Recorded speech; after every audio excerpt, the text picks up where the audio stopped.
సీఎంగా 15 ఏళ్లు పూర్తి చేసుకున్న చంద్రబాబుకు మోదీ అభినందనలు. విశాఖలో ఇవాళ సిఫీ ఏహెచ్ డేటా సెంటర్ కు శంకుస్థాపన. ప్రధానిని కలిసిన రామ్ చరణ్, హైదరాబాద్ సిపి సజ్జనార్తో చిరంజీవి భేటీ. తెలుగు రాష్ట్రాల్లో మళ్లీ భయపెడుతున్న వీధి కుక్కలు. ఇలాంటి వార్తలన్నీ 30 సెకండ్స్ ఫుల్ న్యూస్ లో చూసేద్దాం.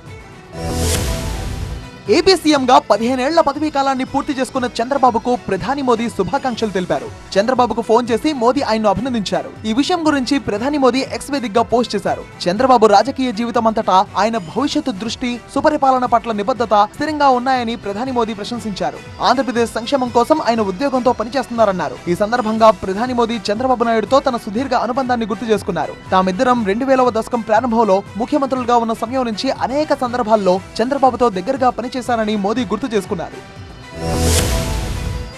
విశాఖపట్నం త్వరలో డేటా సెంటర్ల హబ్ గా రూపుదిద్దుకోనుంది. విద్యా ఐటీ శాఖ మంత్రి నారా లోకేష్ ఇవాళ విశాఖలోని AIH data center, open cable landing station కు శంకుస్థాపన చేయనున్నారు. సాంకేతిక రంగాన్ని బలోపేతం చేయాలన్న లక్ష్యంతో రాష్ట్ర ప్రభుత్వం పెద్ద ఎత్తున చర్యలు చేపట్టింది. దేశంలోని ప్రముఖ డిజిటల్ ఐసీటీ సంస్థ సిఫీ టెక్నాలజీస్ అనుబంధ సంస్థ సిఫీ ఇన్ఫినిట్ స్పేసెస్ లిమిటెడ్ 1500 కోట్ల పెట్టుబడితో ఈ ఏఐ ఆధారిత డేటా సెంటర్ ను నిర్మించనుంది. ఈ ప్రాజెక్ట్ వల్ల 1000 మందికి పైగా ఉద్యోగాలు లభించనున్నాయి. 3.6 ఎకరాల భూమిపై 2 దశల్లో 50 మెగావాట్ల సామర్థ్యంతో నిర్మించబోయే ఈ ఏఐహెచ్ డేటా సెంటర్ విశాఖను గ్లోబల్ డిజిటల్ గేట్వేగా మార్చనుంది.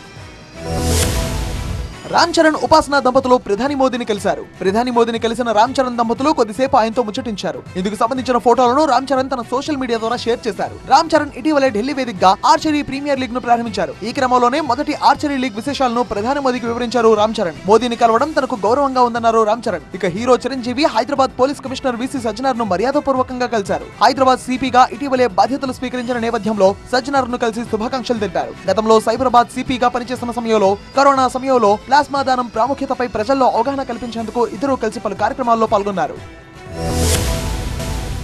కడపలో ఓ వ్యక్తి వీరంగం సృష్టించాడు. ఎస్పీ బంగ్లా ఎదురుగా నడి రోడ్డుపై కారు అడ్డంగా నిలిపి అక్కడున్న వారితో తన బాధలు చెప్పుకోవడం మొదలుపెట్టాడు. ఈ సందర్భంగా పోలీసులను సైతం లెక్క చేయకుండా వీరంగం సృష్టించాడు. అతడి కారణంగా అక్కడ ట్రాఫిక్ జామ్ కావడంతో పోలీసులు వెంటనే రంగంలోకి దిగి పరిస్థితిని అదుపులోకి తీసుకొచ్చేందుకు ప్రయత్నించారు. ఈ క్రమంలో నిందితుడు పోలీసులకు సైతం కాసేపు చుక్కలు చూపించాడు. అయితే అతన్ని ఎలాగోలా కారు నుంచి కిందకి దింపిన పోలీసులు కారును పక్కనకు తప్పించి ట్రాఫిక్ ను పునరుద్ధరించారు. నిందితుడిని, అతడి కారును పోలీస్ స్టేషన్ కు తరలించారు. అయితే నిందితుడిని అతడి భార్య వదిలేసి వెళ్లడం వల్లే అతడు ఈ రకంగా వ్యవహరించాడని తెలుస్తోంది.